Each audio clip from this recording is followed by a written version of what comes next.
जी तो ही ऐसी चाहिए सब ही की सहिले, घट घट में प्रभु रमि रहो उत्तर का को दे। ऐ भक्त हृदय, प्रेमी हृदय, तुझे ऐसा चाहिए कि तुझे सबकी सह लेना चाहिए, किसी को उत्तर मत दो। कोई तुम्हें गाली दे रहा है, निंदा कर रहा है, अपमान कर रहा है, चुपचाप सह जाओ। क्यों? घट घट में मेरा प्रभु रमा हुआ है, वही मुझे पुष्ट करने के लिए ये अपमान, ये निरादर, ये निंदा आदि की लीलाएं कर रहा है। शांत भाव से सह जाओ, आप महान बन जाओगे। महान वही हुआ जो सह गया, जो सह नहीं गया वही टूट गया, वही विषयी हो जाता है। जी तो ही ऐसी चाहिए सब ही की सहिले, घट घट में प्रभु रमि रहो उत्तर का को दे। कितना सहूं, कितना सहूं, कब तक सहूं? तो बोले एक बार तो मरना ही है ना, मृत्यु तो एक बार आएगी ना, मरने तक सह लो। देखो, तन छुट बेलो हद है सहिले मन धरि धीर। अरे धैर्यवान उपासक, बहुत बहुत शरीर ही छूट जाएगा, वो तो एक बार छोड़ना ही है, दो बार तो नहीं छोड़ना, और वो अपने नियत समय पे छूटेगा। चुपचाप सह लो। जैसा लिखा है ऐसा महापुरुषों के जीवन में पाया गया। तन छुट बेलो हद है सहिले मन धरि धीर, क्यों इतनी ममता करे कोटिन छाड़े शरीर। करोड़ों शरीर छोड़ चुके हो, एक बार प्रभु के लिए इस शरीर की ममता छोड़ दो। जैसा विधान हो चुपचाप उसे सहो, देखो उन्नति हो जाएगी, आपकी अध्यात्म उन्नति हो जाएगी। क्यों काहू को बावरो अपनो दुख बताए। गांठ बांध लो, अपनी पीड़ा अपने हृदय की हमारे हृदयेश्वर प्रभु जानते हैं। किसी से भी मत कहो, किसी और के कहने से वो खुद पीड़ा युक्त है, वो खुद प्रभु के आश्रित है, तुम भी प्रभु के आश्रित हो, क्यों किसी से कहते हो? बुरी सखी कितनी बढ़िया बात बता रहे। क्यों काहू को बावरे अपनो दुख सुनाए। अगर वो बहुत वैष्णव है, भक्त है, तो वह ही हमें दुख पावई तेरी पीर न जाए। तेरी पीड़ा तो नहीं मिट जाएगी ना, वो और दुखी हो जाएगा। अगर भक्त नहीं तो उपहास करेगा। रही मन मन की मन व्यथा रखिए मन में गोए, इस सुनिठ लई हैं लोग सब बांट न ली है कोई। इसलिए अंदर की बात अंदर ही रख के केवल प्रभु, केवल प्रभु। रे मूरख क्यों चतुर बने अरुझत बारंबार, भलो भलो कई छाड़ी दे बहुबातन व्यवहार। कभी कभी उपासक फंस जाता है कि हम दूसरे का कल्याण कर देंगे। अरे मूर्ख मत बन, बहुत प्रवीण है। अरे सब में प्रभु विराजमान है, चर्चा भी करनी है तो प्रभु के सुख के लिए, परमानंदमयी प्रभु के यश गान के लिए। स्वांता सुखाए तुलसी रघुनाथ गाथा, स्वांता सुखाए। हमें भगवान ने यश गाने का अवसर दिया है, हम दूसरे का कल्याण कर दें इतनी सामर्थ्य नहीं। कह रहे हैं रे मूर्ख, ए मूर्खता मत करना। क्यों चतुर बने अरुझत बारंबार। इतनी बार समझाया, इसको समझ में नहीं आता, ऐसा वैसा, ये बहुत दुष्ट है, नीच है। भूल गए कि सामने शिष्य का नाटक करने वाला सिर्फ भगवान ही है, दूसरा कोई नहीं है। सबके अंतःकरण में घट घट व्यापी परमात्मा ही बैठा हुआ है। अय उपासक, भलो भलो कही छाड़ी दे बहुबातन व्यवहार। ये चार लोग तुम्हें बहुत अच्छा कहें, ये व्यवहार में मत उतरो, व्यवहार छोड़ दो। हठ करी पक्ष न रोपिए नहीं करिए उपदेश, सब सो नम नीचे रहो। ये बहुत बड़ी बात है। अपना कहीं भी किसी भी तरह का अभिमान जागृत न हो। सब सो नम नीचे रहो छाणी बलप्पन लेस। कोई अपने अंदर बड़प्पन लेस मात्र भी नहीं। अगर कोई अपना पक्ष विजयी हो रहा है कि हम जीत गए इनसे ज्ञान, मौन हो जाओ। हारे को हरि नाम, चुपचाप नाम जप करो, अपना पक्ष रोपिए मत। सब में प्रभु विराजमान है। सब सो नम नीचे रहो छाणी बड़प्पन लेस। सब ज्ञानी सब ही चतुर उर पे रख हित चंद, काहे करे सो सब भली तू न बोल मति मंद। अय उपासक, यदि भगवत प्रेम प्राप्त करना चाहता है तो ऐसा मान सब ज्ञानी, सब चतुर हैं, सबको भगवान प्रेरित करते हैं। जो जैसे चल रहा है बढ़िया है, किसी की निंदा नहीं, किसी का अपमान नहीं, किसी का दोष दर्शन नहीं। तू बोल मत, किसी की निंदा मत कर, धैर्यपूर्वक केवल अपने भजन में रहे, फिर तेरे अंदर प्रेम प्रकाशित होगा। कठिन पीर है प्रेम की बिरला जाने ताहि, और जे जाने ते कहे नहीं सहे सराही सराही। प्रेम ये जानने में आने वाला विषय नहीं, इसीलिए कभी प्रेमी कोई अनुभव नहीं होता कि मैं प्रेमी हूं, मेरे में प्रेम बढ़ रहा है। अगर ऐसा अनुभव तो अहंकार बढ़ रहा है, प्रेम नहीं। कभी ज्ञानी को यह ज्ञान नहीं होता कि मैं परम ज्ञानी हूं, मैं पूर्ण बोधवान हूं, कभी नहीं होता। और मैं अज्ञानी हूं, मुझे बोध नहीं, ऐसा भी नहीं होता। ना वो ये बोल सकता है कि मुझे पूर्ण बोध हो चुका है, क्योंकि ये किसको बोध हो रहा है? अहंकार को। और ये भी नहीं कहा जा सकता कि मैं अधूरा हूं, ना अधूरा ना पूरा, वही सच्चा पूरा, वैदिक सिद्धांत की बात। ऐसे ही प्रेम में कभी पूर्णिमा नहीं होती। प्रेम सदा बढ़िबो करे प्रतिक्षण वर्धमानम, ज्यों शशि कला सुबेश, सच माने चंद्रमा जैसे कि अपनी कलाओं से बढ़ता रहता है। पर या में पूनो नहीं ताते कबहू न शेष, इसमें कभी पूर्णिमा नहीं होती प्रेम में, ये बढ़ता ही चला जाता है। अब प्रेमी को यह अनुभव नहीं होता कि मेरे में प्रेम है। अगर अनुभव होता है तो अभी अहंकार शेष है, वो अत्यंत दैन्य रहता है, उसको अपने अंदर प्रेम की कमी दिखाई देती है, वो रोता है प्रेम के लिए।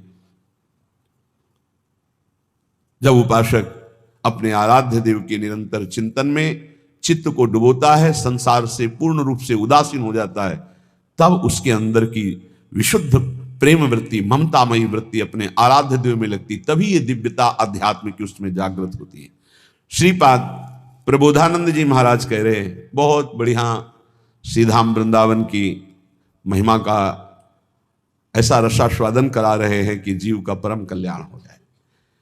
दविष्ठे यस्तिष्ठे दति कृति निष्ठा कुविषये सकृत वृंदाट व्यास तृणकमपि वंदेत सुकृति सतत प्राणस्योच्छृंखल निखिल शक्ति करुणया ध्रुवम देह शांते हरिपदमलभ्यं च लभते। ध्रुवम सत्य, देह शांति, शरीर पूरा होने के बाद हरिपद मलभ्यं च लभते, अलभ्य लाभ हरिपद परम पद की उसे प्राप्ति होती शरीर छूटने के बाद। किसको? बोले दविष्ठे यस्तिष्ठे दति कुकृति निष्ठा कुविषये। कुकृति निष्ठा, गंदे आचरण करने वाला निष्ठा पूर्वक, मतलब महापापी। कुविषय, गंदी बातों में, गंदे विषयों में जिसकी निष्ठा पूर्वक पापरति है, वो तो वृंदावनवासी होगा? बोले नहीं। दविष्ठे यस्तिष्ठे, दविष्ठ दूर देश में रहने वाला, घोर पापाचरण करने वाला। कुकृति निष्ठा, निष्ठा पूर्वक कुकृति, गंदा आचरण करने वाला। जैसे इस समय आराधना, इस समय आराधना, उसका जीवन ही ऐसा है, गंदे आचरणों का निष्ठापूर्वक आचरण करना, मतलब महापापी। दूर देश में रहता है, महापापाचरण करता है, पर संयोग वशात सुकृति जनों के संग में वो एक बार वृंदावन आ गया। संयोग वशात उसकी दोस्ती किसी ऐसे से हो गई, चलो यार एक बार वृंदावन चल। नहीं, हमें कोई मत, हमारे साथ चलो, पैसा हम लगाएंगे, आपको खवाएंगे पियाएंगे, घुमा के ले आएंगे, यार चलो ना। अब वो चल पड़ा। सुकृति, किसी पुण्यवान के प्रभाव से वो वृंदावन आ गया। उसकी कोई रुचि नहीं, कोई श्रद्धा नहीं, कोई निष्ठा नहीं। सकृत, एक बार वृंदाटव्यास तृणकमपि वंदेत सुकृति। अब उसने चलो बिहारी जी के दर्शन कर आवे, अब उसके साथ गया। जैसे यहां कई ऐसे दर्शन में आते हैं सुबह कि वो स्वयं नहीं आए, उनकी कोई श्रद्धा नहीं, उनको लाया गया है। जैसे किसी श्रद्धालु गृहस्थ की गाड़ी का वो ड्राइवर है, या कोई ऐसे घर का कोई सदस्य है, सब चल रहे हैं, तू भी चल, तो उसकी चेष्टा दिखाई देती है कि ये श्रद्धा से नहीं आया, इसे जबरदस्ती लाया गया है। वो खड़ा है, ऐसे देख रहा है, दृष्टि गई, उसकी ये मुद्रा और उसके देखने का तरीका बता रहा है कि वो श्रद्धा से संत दर्शन के लिए नहीं आया।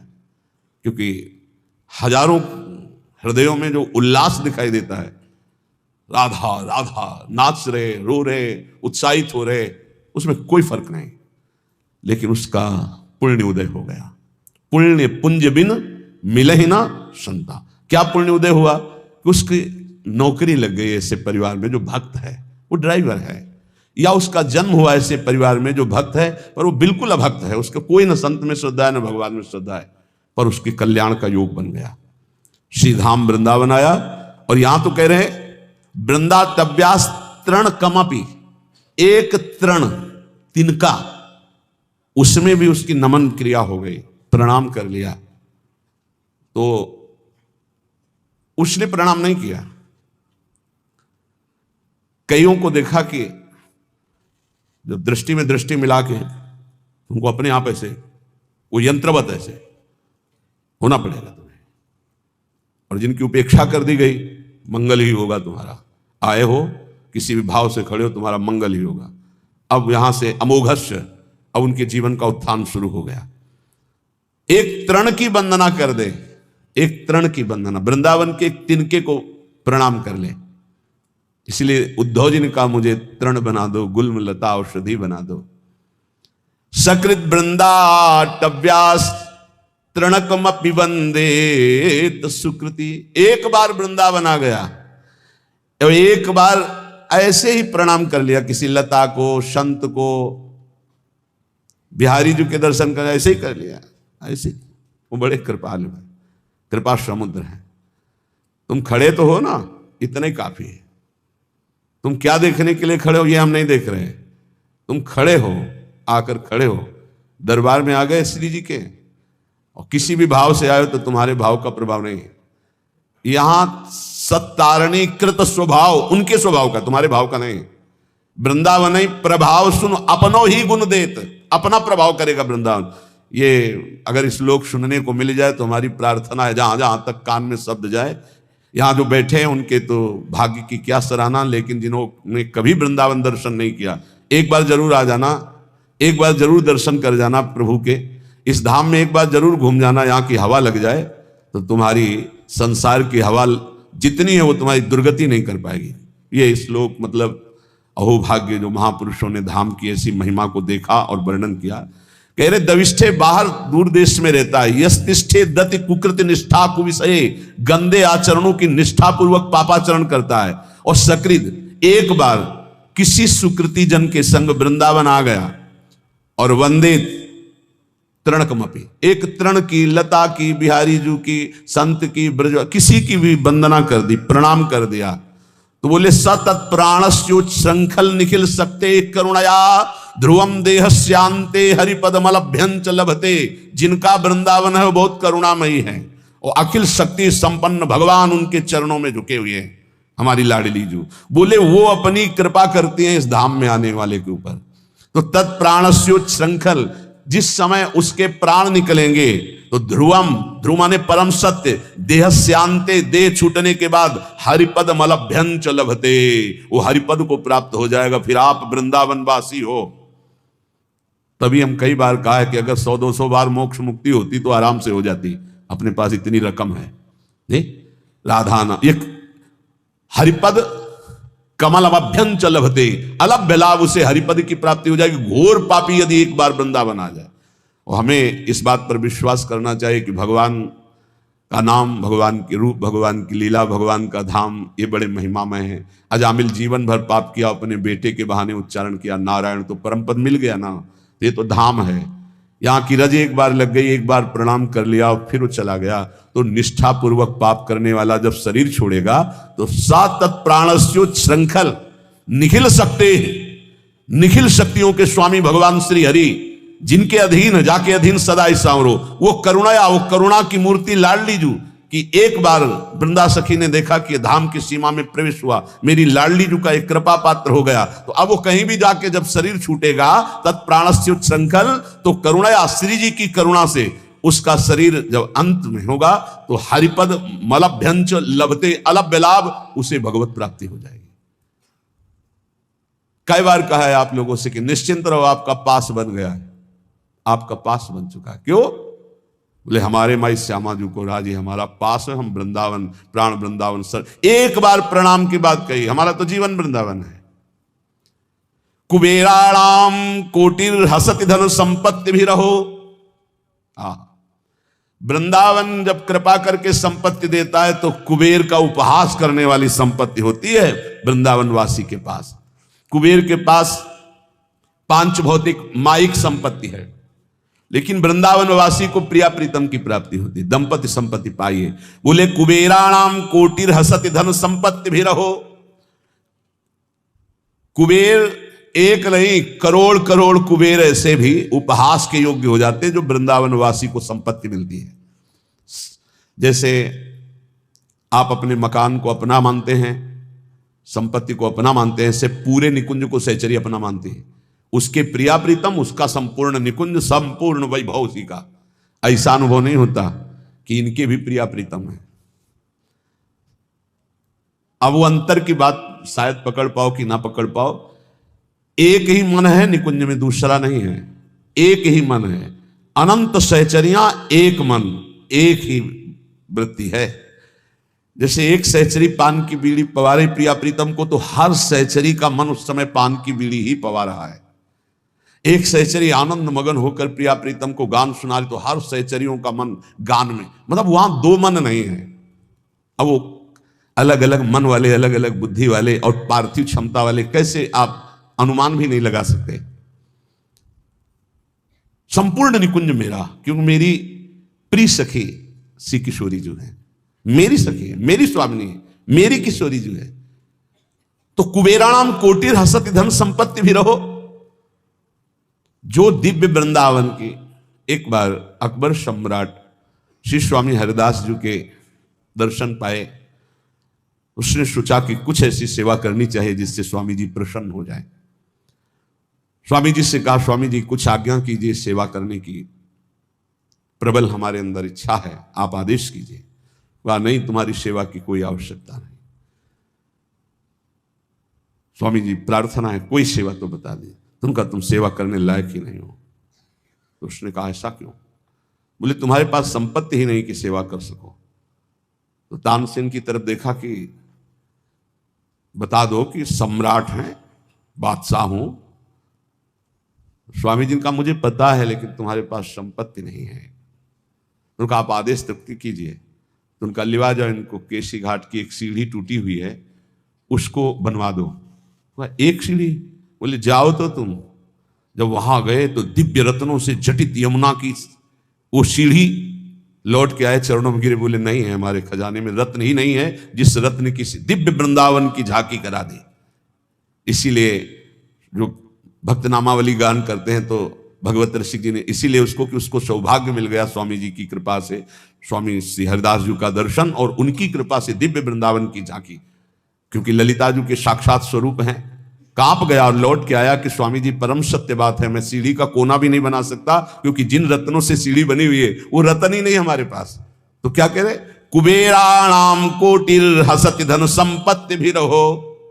जो वृंदावन वासी श्यामा श्याम के उपासी को वैभव मिलता है, करोड़ों कुबेरों का उपहास करने वाला वैभव होता है, अर्थात करोड़ों कुबेर भी उसकी समानता नहीं कर सकते। तिरस्कुर्या द्वर्या नपि सुरगुरुन बुद्धि विभवई। जो वृंदावन उपासी है उसको ऐसी बुद्धि प्राप्त होती कि बृहस्पति जी का उपहास हो जाए। बृहस्पति जी की भी क्षमता नहीं, जो वृंदावन वासी की बुद्धि में प्रवीणता आती। क्या प्रवीणता आती? बृहस्पति जी देवगुरु हैं, लेकिन वो वहां से ये नहीं देख सकते कि प्रिया प्रीतम के मन में क्या चल रहा है। और वृंदावन वासी राधा उपासी मन मन की रुचि जानी नेह विधि अनुसरे। प्रिया प्रीतम के मन में क्या चल रहा है ये जानकर प्रिया प्रीतम की प्रेम पूर्वक सेवा करते हैं। मन मन की रुचि जानी, प्रिया प्रीतम के मन की रुचि जानकर, ये बृहस्पति जी में सामर्थ्य नहीं।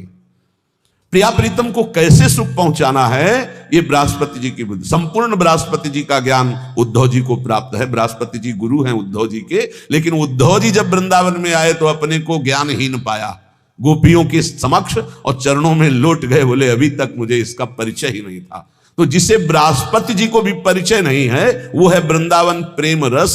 यहां कह रहे श्रीपाद की जो वृंदावन के राधा चरणारविंद की उपासना करता है उसकी बुद्धि में जो बात आती है वो बृहस्पति जी की भी बुद्धि में नहीं। तिरस्कुर्या द्वर्या न सुरगुरुन बुद्धि भी भवई। सुरगुरु बृहस्पति जी की बुद्धि का भी तिरस्कार करने वाला ज्ञान अद्भुत प्रेम वृंदावन उपासक को प्राप्त होता है।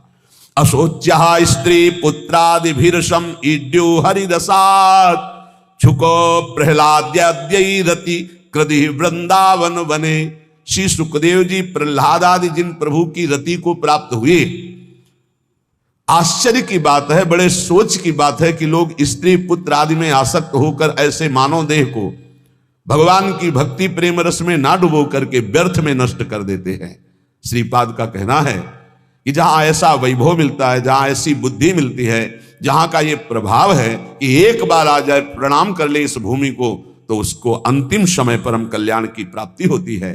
तो अपने परिवार के राग में फंसकर, मोह में फंसकर पापाचरण करते हुए जो जीवन व्यतीत करते हो तो ये व्यर्थ जीवन है। इसको सार्थक करने के लिए निरंतर नाम जपने का अभ्यास करो। कभी कभी वृंदावन आकर दर्शन कर जाओ। जो कर्म करते हो पापाचरण उसमें ना हो, वो कर्म भगवान को अर्पित करो। इसी जन्म में भगवत प्राप्ति हो जाएगी।